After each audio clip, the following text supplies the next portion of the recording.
नाज़रीन अस्सलाम वालेकुम, मैं हूँ इमरान वसीम। नाज़रीन, प्रोग्राम में सबसे पहले हम बात करेंगे जो खैबर पख्तूनख्वा के साबिक़ वज़ीर आला अली अमीन गंडापुर ने न सिर्फ घुटने टेक दिए हैं, बल्कि घुटने टेकने के साथ साथ उनकी तरफ से मशरूत माफ़ी भी मांग ली गई है। ये तफसीलात इस ख़बर से अपने ब्लॉग का आगाज़ करेंगे और इसके बाद हमारे प्रोग्राम की जो दीगर अहम ख़बरें हैं, जिनकी हेडलाइन, जिनके टाइटल्स थंबनेल पे आप नाज़रीन ने पढ़े हैं, फिर उन ख़बरों की तफसीलात भी आपकी खिदमत में पेश करेंगे। लेकिन प्रोग्राम का आगाज़ करने से पहले आपसे दरख्वास्त के चैनल को सब्सक्राइब कर लें, बेल आइकॉन का बटन प्रेस करें। वीडियो पसंद आए तो इसे लाइक और शेयर ज़रूर कीजिएगा। तो ख़बर नाज़रीन ये है कि जब पार्लियामेंट में अब अपोजिशन इत्तेहाद की जानिब से धरना दिया गया, एहतजाज किया गया, तो खैबर पख्तूनख्वा हाउस के बाहर भी अली अमीन गंडापुर ने धरना दिया। अब इस धरने के दौरान जो मुख्तलिफ इंटरव्यूज़ दिए गए अली अमीन गंडापुर की तरफ से, और उन तमाम इंटरव्यूज़ में अली अमीन गंडापुर की तरफ से बड़े वाज़ेह अल्फाज में, बड़े वाशगाफ अल्फाज में ओपनली ये बात कही गई कि मौजूदा जो क़यादत है वो इमरान खान साहब के लिए किसी किस्म का रिलीफ हासिल करने में नाकाम हुई है, पूरी की पूरी पाकिस्तान तहरीक इंसाफ। वहीं अली अमीन गंडापुर की तरफ से ये भी कहा गया कि कुछ ऐसे लोग मौजूद हैं पार्टी के अंदर या पार्टी के साथ वाबस्ता हैं जिनकी नीयत दुरुस्त नहीं है, जो नहीं चाहते कि बानी तहरीक इंसाफ इमरान खान को कोई रिलीफ मिल सके, जो शायद ये नहीं चाहते कि इमरान खान अडयाला जेल से बाहर आ सके। और उन्होंने बानी तहरीक इंसाफ इमरान खान की बहन अलीमा खान का नाम भी लिया। तो ये जो इंटरव्यूज़ दिए गए, इस पे माफ़ी मांगी गई है, माजरत की गई है जनाब अली अमीन गंडापुर की तरफ से कि मेरी बात से, मेरे बयान से अगर किसी का दिल दुखा है, किसी की दिल आज़ारी हुई है, तो मैं माफ़ी मांगता हूँ। और लेकिन साथ में गंडापुर साहब ने यह भी कह दिया कि मैंने गुस्से में ये कहा और मेरा गुस्सा बिल्कुल जायज़ था। और उसकी वजह गंडापुर साहब ने यह बताया कि अब हालात यहाँ तक आन पहुँचे हैं, इस नहज पे आन पहुँचे हैं कि छोटी सी छोटी हमारी डिमांड भी पूरी नहीं होती। तो बात तो बिल्कुल अली अमीन गंडापुर की ठीक है, और जो इंटरव्यूज़ उन्होंने दिए वो इंटरव्यूज़ भी बिल्कुल ठीक थे, लॉजिकल वो बात कर रहे थे कि कोई पॉलिसी नहीं, पार्टी के अंदर इख्तलाफात हैं, एक दूसरे से लड़ रहे हैं, पार्टी में इत्तेहाद नहीं, तो इमरान खान के लिए रिलीफ क्या हासिल करेंगे? इत्तेहाद होगा तो रिलीफ हासिल करेंगे। हर शख्स ने अपनी 1.5 ईंट की जो है वो मस्जिद बना रखी है, लेकिन ये सिर्फ माफ़ी नहीं मांगी, ये मशरूत माफ़ी है। मशरूत माफ़ी ऐसी है, गंडापुर साहब ने कहा कि मेरा गुस्सा जायज़ था, उन्होंने अपने गुस्से को जायज़ करार दिया। लेकिन जिन लोगों की दिल आज़ारी हुई उनसे माजरत भी कर ली, लेकिन इसके साथ साथ गंडापुर साहब ने आज सरेंडर भी किया है। इस्लामाबाद में वो डिस्ट्रिक्ट जुडिशल कॉम्प्लेक्स में पेश हुए जिसमें उनके खिलाफ मुकदमा था ऑडियो लीक का। उस केस में जज नसरुल्लाह ने उनके अरेस्ट वारंट जारी कर रखे थे और उनके खिलाफ इश्तिहारी करार देने की कार्रवाई का आगाज़ होना था। आज अली अमीन गंडापुर साहब वहाँ पे पेश हुए, अदालत के सामने सरेंडर किया। अदालत ने ऑडियो लीक केस में उन पर फर्द जुर्म लगा दी और अदालत ने उनसे कहा कि हर तारीख पे पेश होंगे तो आपके अरेस्ट वारंट जारी नहीं होंगे। अब आपके अरेस्ट वारंट हम कैंसिल कर रहे हैं, लेकिन आइंदा तारीख पर वे अपनी हाज़िरी को यकीनी बनाएं। लेकिन गंडापुर ने कहा कि सिक्योरिटी कंसर्न्स की वजह से वो अदालत में पेश नहीं हो सके। लेकिन अदालत ने कहा कि नहीं, अगर आप पेश नहीं हो सकते, ट्रैफिक का इशू है, कोई और इशू है या सिक्योरिटी कंसर्न है, आपको इस्तिस्ना की दरख्वास्त देना पड़ेगी। ऐसे अगर आप करेंगे तो दोबारा आपके अरेस्ट वारंट जारी होंगे। अब इस अदालत में तो पेश हो गए ऑडियो लीक केस में जज नसरुल्लाह साहब की अदालत में, लेकिन मुबशर हसन चिश्ती साहब की अदालत में जो असला शराब बरामदगी का केस है, वहाँ पर भी इनके अरेस्ट वारंट जारी हो चुके हैं। एक और केस में भी इनके अरेस्ट वारंट जारी हो चुके हैं। क्या बाकी अदालतों में भी पेश होंगे, तो ये भी नाज़रीन देखना पड़ेगा। लेकिन आज जज साहब के सामने, नसरुल्लाह साहब के सामने गंडापुर साहब ने अदालत के एहतराम में घुटने टेक दिए, सरेंडर कर दिया है। लेकिन इसके साथ साथ नाज़रीन, जहाँ शिकवा किया जा रहा है ना अली अमीन गंडापुर साहब से कि उन्होंने वो इंटरव्यू क्यों दिए, खैबर पख्तूनख्वा हुकूमत के तर्जुमान शफी जान साहब ने कहा कि गंडापुर साहब को ये इंटरव्यूज़ नहीं देने चाहिए थे, और अगर इंटरव्यू देने भी थे तो सिर्फ बानी तहरीक इंसाफ इमरान खान की रिहाई की बात करते।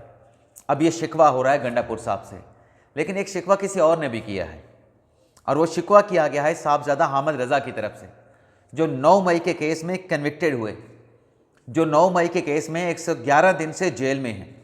उनके अकाउंट से जो उनका मैनेजर है, एक ट्वीट किया गया, गलबन पैगाम दिया गया होगा, पैगाम पहुंचाया गया होगा, और उस एक्स की पोस्ट में ये कहा गया, ट्वीट में ये कहा गया कि आज जुमे का दिन है, मेरे साथ मुलाकात का, साहबजादा हामिद रज़ा से मुलाकात का दिन है, क्या जो इत्तेहादी हैं, जो तहरीक इंसाफ के इत्तेहादी हैं, उन इत्तेहादियों में से कोई हामिद रज़ा के साथ मुलाकात करने के लिए गया? अब ये उन्होंने सवाल उठाया, और सवाल बड़ा अहम भी है, संजीदा भी है, संगीन भी है, और एक चार्जशीट भी है पाकिस्तान तहरीक इंसाफ के ख़िलाफ़। कैसे चार्जशीट है? जब ये उन्होंने एक्स के ऊपर पोस्ट किया तो उसके बाद आप देखें ख्वाजा आसिफ ने उस ट्वीट को कोड करके उसके ऊपर अपना स्टेटमेंट जारी किया। बैरिस्टर अकील मलिक ने कोड करके अपना स्टेटमेंट जारी किया। डॉक्टर इबाद अपोजिशन लीडर हैं खैबर पख्तूनख्वा में, उन्होंने अलग से अपना स्टेटमेंट जारी किया। सेनेटर सहर कामरान, हिना परवेज़ भट्ट, इनकी तरफ से जितने भी कोड करके पोस्ट किए गए उसमें पाकिस्तान तहरीक इंसाफ को चार्जशीट किया गया। उसमें यह कहा गया कि पाकिस्तान तहरीक इंसाफ और उनके लीडर का रवैया यही है, पूरी की पूरी पार्टी जो है सिर्फ इमरान खान के गिर्द घूमती है और ये एहसान फरामोश हैं। क्योंकि कहने का मकसद ये था सबका कि जो साहबज़ादा हामिद रज़ा साहब शिकवा कर रहे हैं कि कोई उनके साथ मुलाकात करने के लिए आया, तो उनका शिकवा बिल्कुल ठीक है कि वो उनकी अपनी एक शनाख्त थी, उनकी अपनी एक पार्टी थी, लेकिन इमरान खान साहब की सपोर्ट में, तहरीक इंसाफ की सपोर्ट में वो साथ खड़े हुए। तहरीक इंसाफ में एक तरीके से अपनी पार्टी का मर्जर कर दिया, हर मुश्किल हालात में 9 मई का ट्रायल भी फेस किया, कन्विक्शन भी हुई, फरार भी हुए, एटलीस्ट गिरफ्तारी भी दी, 111 दिन में जेल में हैं। लेकिन जैसे वो कोट लखपत जेल में जो पाकिस्तान तहरीक इंसाफ की क़यादत मौजूद है, उनसे कोई मुलाकात करने के लिए नहीं जाता ना, वैसे हामिद रज़ा के साथ भी मुलाकात करने के लिए नहीं गया।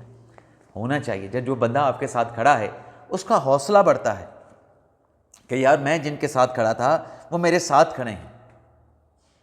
लेकिन जब आप उनके साथ नहीं खड़े होंगे तो फिर क्या पैगाम देंगे कि ये एहसान फरामोश हैं, ये मतलबी हैं, ये मौका परस्त हैं। इसके साथ साथ नाज़रीन, सोहेल अफरीदी साहब जिन्होंने इमरान खान साहब की रिहाई के लिए इमरान खान रिहाई फोर्स बनाने का ऐलान किया था, इस फोर्स का जो ऐलान है उसके ऊपर भी पाकिस्तान तहरीक इंसाफ में बड़ी लेदे हो रही है। एक तो ज़राए से एक खबर सामने आई, एयरवाई न्यूज़ ने इसको रिपोर्ट किया कि जो अपोजिशन लीडर हैं अचकज़ई साहब, उनकी तरफ से और बाकी लोगों की तरफ से ये पैगाम सोहेल अफरीदी साहब को पहुंचा दिया गया है कि ये इस किस्म की फ़ोर्स बनाने के इरादे आप तर्क कर दें, ये गैर कानूनी फ़ोर्स होगी, आप इस किस्म की कोई फ़ोर्स तश्कील नहीं दे सकते।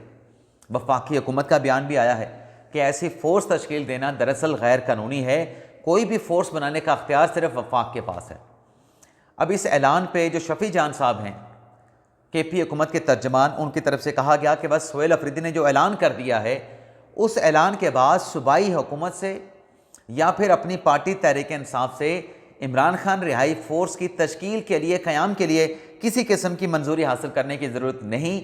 जब सोहेल अफरीदी ने ऐलान कर दिया तो उसके बाद अब यह फ़ोर्स बन के रहेगी। अब शफ़ी जान साहब सोहेल अफरीदी साहब के तर्जमान हैं और ये जो रिहाई फ़ोर्स बनाने का ऐलान किया गया, इसको मोहतरमा अलीमा ख़ान की तरफ से जो है मुकम्मल तौर पे सपोर्ट किया गया कि इसमें आप दलेर लोगों को शामिल करें जो इमरान खान की रिहाई के लिए लड़ जाएं और मर जाएं। ये अलीमा ख़ान साहबा का मैंने एक न्यूज़ ग्राफिक सोशल मीडिया के ऊपर पढ़ा। अब सवाल ये पैदा होता है कि जो फ़ोर्स बनाने की बात की गई है, इस फ़ोर्स के मामले को जहाँ पाकिस्तान तहरीक इंसाफ के अंदर, अपोजिशन इत्तेहाद के अंदर जो रहनुमा हैं वो बड़ी संजीदगी के साथ ले रहे हैं, वहीं हुकूमती हलकों में भी इस रिहाई फ़ोर्स के नाम के ऊपर बड़ी तशवीश पाई जाती है, बड़े उस पर तहफ़्फ़ुज़ात पाए जाते हैं कि ये फ़ोर्स कैसे बना सकती है कोई एक सियासी जमात, ऐसी फ़ोर्स बनाने का ऐलान कैसे कर सकते हैं। फ़ोर्स कोई भी बनानी है, हुकूमत इस बात पे गौर कर रही है कि ये वफाकी हुकूमत का डोमेन है, लेकिन अगर ऐसा किया गया, रजिस्ट्रेशन की गई, उनसे हलफ लिया गया, तो फिर जो जो शख्स भी इतलात आ रही हैं इस फ़ोर्स में शमूलियत अख्तियार करेगा, रुकनीत या मेंबरशिप हासिल करेगा, फिर उनके ख़िलाफ़ भी एक्शन होगा, उन्हें भी कार्रवाई का सामना करना पड़ेगा, कानून उनके ख़िलाफ़ सख्त हरकत में आएगा। ये हुकूमती हलकों में इस मामले पे गौर हो रहा है, बल्कि किसी न किसी हद तक यूँ कह लें कि फ़ैसला भी कर लिया गया है। अब KP हुकूमत को ये फ़ोर्स बनानी तो है कि हमने खान साहब की रिहाई के लिए फ़ोर्स बनानी है। माह रमज़ान का आगाज़ हो चुका है। माह रमज़ान में आप ये देखें कि मरीम नवाज़ साहबा की तरफ से जो रमज़ान निगहबान प्रोग्राम का ऐलान किया गया, 42 लाख ख़ानदानों के लिए वो प्रोग्राम बाकायदा तौर पे शुरू हो चुका है। 42 लाख ख़ानदानों में रमज़ान निगहबान जो प्रोग्राम है उसके तहत जो है जो डिस्ट्रीब्यूशन है वो की जा रही है। लेकिन दूसरी तरफ पूरे पंजाब की जितनी भी तहसीलें हैं, हर तहसील में रोज़ाना 2000 जो रोज़ेदार हैं वो अफ्तारी भी कर सकेंगे, यानी पंजाब हुकूमत दस्तरखान भी लगाएगी। लेकिन जब हम कंपैरिजन करते हैं, मुकाबला करते हैं केपी हुकूमत के साथ, क्योंकि मुकाबला तो नून लीग और पाकिस्तान तहरीक इंसाफ का है, और अब ये बात पब्लिक में भी होती है कि परफॉर्मेंस में मुकाबला होना चाहिए। सूबाई हुकूमत अपनी अपनी परफॉर्मेंस लोगों को बताएं। अब केपी हुकूमत की परफॉर्मेंस ये है कि यकम रमज़ान को ख़त लिख के जो डाटा है कि कौन मुस्तहिक लोग हैं जिन्हें रमज़ान के महीने में हुकूमत की तरफ से फ़ाइनेंशियल सपोर्ट मिलनी चाहिए, फ़ाइनेंशियल असिस्टेंट मिलनी चाहिए, वो जो है वो फहरिस्तें तैयार करने का कहा गया है, ऐसे लोगों का डाटा तैयार करने का कहा गया है। जबकि पंजाब हुकूमत ने अपने तौर पे सर्वे करा के ये डाटा पहले ही कलेक्ट कर लिया था 42 लाख लोगों का, और केपी हुकूमत अब ये काम करने जा रही है। रमज़ान मुबारक के आगाज़ के ऊपर आपका ब्यूरोक्रेसी से ये लेटर जारी होता है, तो अंदाज़ा कर लें कि जो अवाम है खैबर पख्तूनख्वा के, उन्हें रमज़ान जो सपोर्ट पैकेज है वो केपी हुकूमत की तरफ से कब मिलेगा। ये तरजीहात हैं खैबर पख्तूनख्वा की हुकूमत की, इससे आप उनकी प्रायोरिटी का अंदाज़ा कर लें। हाँ, ये बात ज़रूर है कि पंजाब हुकूमत ने जो जहाज़ ख़रीदा है उस जहाज़ पर जो वजाहत अभी पंजाब हुकूमत की आनी चाहिए थी वो उस तरह की वजाहत नहीं आई जो लोगों के लिए काबिल कबूल हो। पंजाब को इतना बड़ा सूबा नहीं जिसके लिए आपको कोई जहाज़ ख़रीदना पड़े, हेलीकॉप्टर से भी काम चल सकता है और काम चल भी रहा था। क्या सिर्फ इस्लामाबाद आने के लिए जहाज़ चाहिए या कराची जाने के लिए जो है वो जहाज़ चाहिए? तो ये मेरे ख्याल से ज़्यादती है। और फिर जो दिफा भी दिया गया उस्मा बुखारी साहबा की तरफ से, वो भी कोई इतना कोई सॉलिड दिफा नहीं था। इसके साथ साथ नाज़रीन कुछ ख़बरें हैं सुप्रीम कोर्ट से, बल्कि अमेरिकन सुप्रीम कोर्ट से, पाकिस्तान की सुप्रीम कोर्ट से, और वफाकी हुकूमत ने भी कुछ अपने इदाद शुमार अपनी परफॉर्मेंस ज़ाहिर की है। तो पहले सुप्रीम कोर्ट की बात कर लें। सुप्रीम कोर्ट ने नाज़रीन सिंध हाई कोर्ट का एक फ़ैसला कलअदम करार दिया है, जिसमें अदालती फ़ैसले पर अमल दरामद के लिए जो रिस्पोंडेंट थे, जो मुतलका शख्स थे, उनका शनाख्ती कार्ड जो है वो ब्लॉक कर दिया गया था। अब सुप्रीम कोर्ट ने सिंध हाई कोर्ट का जो फ़ैसला है उसको कलअदम करार दिया है, और सिंध हाई कोर्ट का फ़ैसला कलअदम करार देते हुए सुप्रीम कोर्ट ने यह करार दिया है कि शनाख्ती कार्ड जो है वो कोई लग्जरी नहीं है बल्कि बुनियादी हक है। क्या अब अदालतें जो रिकवरियाँ होती हैं, पैसे की रिकवरी होती हैं, उन रिकवरियों के लिए लोगों के जो शनाख्ती कार्ड हैं, जो बिजली और गैस के बिल हैं, जो कनेक्शंस हैं, उनके मुनक़ता करने के अहकाम जारी करेंगे। तो ये सुप्रीम कोर्ट ने फ़ैसला जारी किया है। लेकिन इसके साथ साथ नाज़रीन पैरेलल जो वफाक के ज़ेरे इंतज़ाम जो स्पेशल कोर्ट्स हैं, वजारत कानून और इंसाफ की जो खसूसी अदालतें हैं, उसमें मुल्क भर में जो 170 वफाकी अदालतें और ट्रिब्यूनल जो कायम किए गए हैं, उनकी ये 2 साला जो रिपोर्ट है वो हुकूमत की जानिब से जारी की गई, जिसमें यह बताया गया है कि जनवरी 2000 बल्कि 3 साला रिपोर्ट कि जनवरी 2023 से लेकर अब तक वफाकी अदालतों में कुल 2,40,000 केसेस जो है वो फाइल किए गए, और वफाकी अदालतों ने और ट्रिब्यूनल्स ने इस वक्त में 1,24,944 केसेस जो है वो ज़ेरे इल्तवा हैं, और जनवरी 2023 से लेकर अब तक मजमूई तौर पे 1,15,000 केसेस जो है वो निपटाए जा चुके हैं। तो ये वफाकी अदालतों की रिपोर्ट जो है उसे भी वजारत कानून ने जारी कर दिया। लेकिन अमेरिकन सुप्रीम कोर्ट, जिनकी तरफ से सदर ट्रंप की तरफ से जो ट्रेड टैरिफ का जो है वो लगाने का फ़ैसला किया गया था, इस पॉलिसी को, टैरिफ पॉलिसी को अमेरिकन सुप्रीम कोर्ट ने कलअदम करार दे दिया है। अमेरिकन सुप्रीम कोर्ट की तरफ से ये कहा गया कि जिस कानून के तहत डोनाल्ड ट्रंप ने ये टैरिफ पॉलिसी लगाई है, ये टैरिफ पॉलिसी एमरजेंसी कानून के तहत लगाई गई है, और एमरजेंसी कानून के तहत ये टैरिफ पॉलिसी को इम्पोज करना सदर ट्रंप के पास कोई अख्तियार नहीं था। तो सुप्रीम कोर्ट के इस फैसले के बाद सदर ट्रंप की तरफ से भी एक बड़ा एक्शन लिया गया है।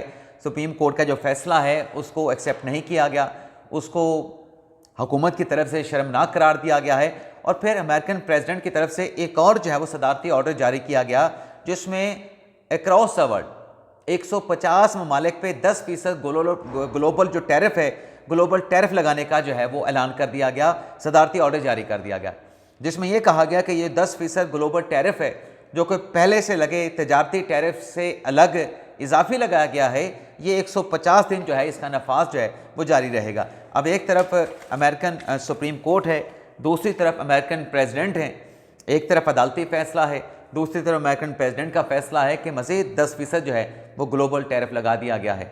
हालांकि जो टैरिफ पहले से लगा है उसे अमेरिकन सुप्रीम कोर्ट ने कलअदम करार दे दिया है कि ये जिस कानून के तहत लगाया गया है उस कानून के तहत ये टैरिफ नहीं लगाया जा सकता था। अब देखते हैं अमेरिकन सुप्रीम कोर्ट और अमेरिकन हुकूमत एक दूसरे के आमने सामने हैं, तो इस कंट्रोवर्सी का आउटकम क्या निकलता है या इसका ड्रॉप सीन क्या होता है। इजाज़त चाहते हैं नाज़रीन। पाकिस्तान जिंदाबाद।